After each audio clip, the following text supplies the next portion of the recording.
पंढरपूर ग्रामीण पोलीस स्टेशनच्या पोलीस निरीक्षक रेखा धनवट यांनी आपल्या वर्दीतल्या माणसाचं दर्शन घडवलं आहे। दिनांक 21 ऑगस्ट रोजी त्या रुटीन पेट्रोलिंगसाठी कोटी इथं गेल्या असता स्थानिकांनी त्यांना एक बेवारस जखमी व्यक्ती तिथं असल्याचं सांगितले।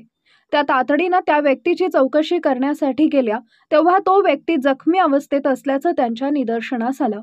पंढरपूर येथील सामाजिक कार्यकर्ते ह्युमन बीइंग संस्थेचे सलमान अत्तार यांच्याशी त्यांनी संपर्क साधला आणि त्या व्यक्तीला सलमानच्या संस्थेत पाठवलं। सलमान यांनी देखील त्या व्यक्तीला खासगी दवाखान्यात नेऊन उपचार केले, त्याला चप्पल, कपडे आणि जेवण दिले। ती व्यक्ती अनोळखी असल्यानं त्यांच्या घरच्यांशी संपर्क करण्यासाठी सलमान यांनी आपल्या सोशल मीडियावर त्यांचा व्हिडिओ टाकला असता ते परांडा येथील रहिवासी असून लक्ष्मण बारसकर असं त्यांचं नाव असल्याचं समजले। त्यानंतर त्यांच्या कुटुंबियांशी संपर्क साधून दिनांक 25 ऑगस्ट रोजी त्यांना कुटुंबियांच्या ताब्यात दिलं आहे। यावेळी बारसकर यांचे कुटुंबीय, पंढरपूर येथील नातेवाईक शाहीर विजयकुमार व्यवहारे, पीआय रेखा घनवट, पोलीस उपनिरीक्षक अनिल पाटील व सलमान अत्तार उपस्थित होते। रस्ता भरकटलेल्या लक्ष्मण बारसकर यांना कुटुंबियांच्या ताब्यात दिल्यानंतर शाहीर व्यवहारी यांनी पोलीस निरीक्षक रेखा घनवट व सलमान अत्तार यांचे आभार मानले आहेत। या समाजकार्यासाठी पोलिसांनी सलमान अत्तार यांचा सत्कार केलाय। नमस्ते, मी पंढरपूर ग्रामीण पोलीस स्टेशनची पीआय रेखा घनवट। दिनांक 21/8/2025 ची एक छोटीशी घटना आहे, मी ती तुम्हाला सांगते। 21/8/2025 ला मी संध्याकाळी पेट्रोलिंगला निघाले होते गाडीतून आणि साधारण संध्याकाळी रात्री 8-8:30 वाजता मी कोर्टी महादेव मंदिर इथे गेल्यावरती तिथे काही स्थानिक लोक मला भेटली आणि त्यांनी सांगितलं की झाडाखाली एक बाबा आहेत, ते अंध आहेत, त्यांच्या डोक्याला मार लागलेला आहे। ते कळल्यावर ताबडतोब मी आणि आमचे कुंभार अण्णा म्हणजे चालक आहेत असे आम्ही दोघं त्या ठिकाणी गेलो। तसेच अनिल पाटील सर पण माझ्यासोबत होते। आम्ही लगेच बाबांकडे गेलो, बाबांना विचारणा केली, त्यांच्या डोक्याला जखम झाली होती। त्यांना आम्ही आधी खाण्यासाठी वडापाव, भजी जे काय असेल अवेलेबल ते दिलं, पाणी दिलं आणि आपले बीइंग ह्युमन सामाजिक संस्था आहे आपल्या पंढरपूरमध्ये, जी सलमान अत्तर जे आहेत गृहस्थ ते चालवतात आणि ही जी संस्था आहे ही निःशुल्क संस्था आहे की तिथे जे असे सापडणारी लोक आहेत, हरवलेली लोक आहेत किंवा ज्यांच्या डोक्यावर थोडासा परिणाम झालेली लोक आहेत, हरवलेली असतात, अशा लोकांचा सांभाळ ही संस्था निःशुल्करित्या करते। मग मी लगेच सलमानला फोन केला। फोन केल्यानंतर मला वाटतं अर्ध्या तासाने सलमान तिथे पोहोचला आणि त्यांनी त्या बाबांना त्यांच्या संस्थेमध्ये नेलं।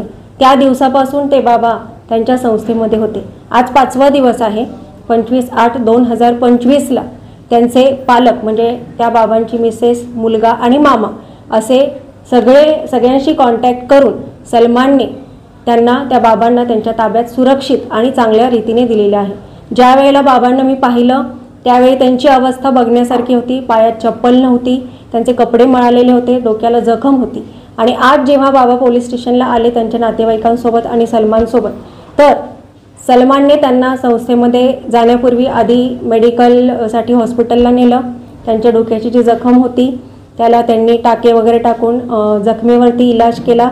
त्याच्यानंतर स्वतः चप्पल दिलेली आहे, त्यांचं पालनपोषण 5 दिवसात खूप चांगल्या प्रकारे केलेलं आहे आणि त्या दिवशीचे जे बाबा होते ते आणि आजचे जे बाबा आहेत ते आज एकदम त्यांच्या चेहऱ्यावर तेज आहे आणि हसतमुखाने आले आणि ते म्हणले मला 5 दिवस असं वाटलं की मी माझ्या घरातच गेलो आहे। त्यांना त्या ठिकाणी छान मित्रही मिळाले आणि अशा प्रकारे ही संस्था काम करते। तर नमस्कार, मी सलमान अत्तार, बीइंग ह्युमन सामाजिक संस्था। याचा अर्थ बऱ्याच जणांना माहीत नाही, त्याचा अर्थ पहिले सांगतो। बीइंग ह्युमनचा अर्थ होतो की माणूस म्हणून एक हात मदतीचा। तर त्याचप्रमाणे पंढरपूर ग्रामीण पोलीस स्टेशनचे पीआय मॅडम रेखा घनवट यांनी मला 21 तारखेला रात्री 8:30 वाजता फोन केला होता की कोर्टीमध्ये त्यांना एक बेवारस व्यक्ती वाईट अवस्थेत, अंध अवस्थेत आणि जखमी अवस्थेत आढळून आला। तात्काळ मी तिथं जाण्याचा प्रयत्न केला, तिथं पोहोचलो। तर तिथं पोहोचल्यानंतर हे गृहस्थ मला दिसले, डोक्यात भली मोठी जखम होती, मागणं रक्तस्राव होत होता आणि कपडे वगैरे घाण होते। तर तिथनं घेतल्यानंतर मी प्रथम पंढरपूरला खाजगी दवाखान्यात मी त्यांची ट्रीटमेंट केली आणि त्यांना आश्रमला घेऊन आलो। यूट्यूबच्या माध्यमातून त्यांचा व्हिडिओसुद्धा शेअर केला आणि त्याच माध्यमातून त्यांचा घरचा शोध लागला। तर हे समाजकार्य पूर्ण होताना सगळ्यात मोठा जो वाटा आहे तर पंढरपूर ग्रामीण पोलीस स्टेशनचे रेखा मॅडम गणवट असतील, पाटील साहेब असतील किंवा इथल्या सर्व लोकांचा एक खूप मोठा वाटा आहे याच्यामध्ये. तर खरंच पोलिसांकडे बघण्याचा बरेच जणांचा एक हेतू वेगळा असतो, पण माणसातली माणुसकी जिवंत करणारा हा सामाजिक संदेश खरंच आज मॅडमच्या माध्यमातून सगळ्यांच्या पुढं आलेला आहे. आणि त्यांच्या जे आपल्याला गृहस्थ आढळून आले, नाव काय त्यांचं, लक्ष्मण बारसकर, जे पारंडा या ठिकाणी राहत होते, त्यांच्या अशा प्रकारे पंढरपूर ग्रामीण पोलीस स्टेशनच्या वतीने मदत झाली. तर त्यांच्या कुटुंबियाच्या वतीने त्यांचा आभार व्यक्त केला जातो आहे. कारण हरवलेला व्यक्ती 4 दिवसात सुखरूप घरी जायचं कारण म्हणजे पंढरपूर ग्रामीण पोलीस स्टेशनचे PI म्हणजे रेखा मॅडम गणवट व इथलं पूर्ण स्टाफचं मी सुद्धा आभार व्यक्त करतो, कारण यांच्या सहकार्यामुळं हे शक्य झालेलं आहे. धन्यवाद. नमस्कार, मी शाहीर विजय व्यवहारे, पंढरपूर. आज हा माझा भाचा काही कारणास्तव पंढरपूरला आलेले होते, पण नादांना तो कुर्टीला आला आणि चुकला तो. आणि त्या ठिकाणी यांची पेट्रोलिंगला गाडी गेली असताना आपले रेखाताई धनवट मॅडम, ग्रामीण पोलीस स्टेशन PSI व पाटील साहेब यांच्या मदतीनं आपले सन्मान आतार यांचे अनाथ आश्रम ही संस्था आहे, या संस्थेच्या मार्फत त्यांना तिथं पाठवलं आणि त्यांची आमची भेट झाली व या सर्व पोलीस स्टेशन, पोलीस स्टाफ व सन्मान आतार यांचं सर्वांचं मी आभार मानतो. आणि अशीच सेवा यांच्यातनं घडी जावं. एक अपंग माणूस, चांगला माणूस लवकर भेटत नाही, पण अपंग माणूस हा भेटणं लय मोठं मोलाचं काम आहे. तर हे आमचा माणूस आम्हाला भेटल्याबद्दल सर्वांचा आभार मानून मी त्यांचा धन्यवाद देतो. ताज्या घडामोडी जाणून घेण्यासाठी शिवशाही न्यूज यूट्यूब चॅनलला सबस्क्राईब करा. आपण हा व्हिडिओ फेसबुकवर पाहत असाल तर फेसबुक पेज फॉलो करा आणि शिवशाही न्यूज.com या आपल्या वेबसाईटलाही भेट द्या.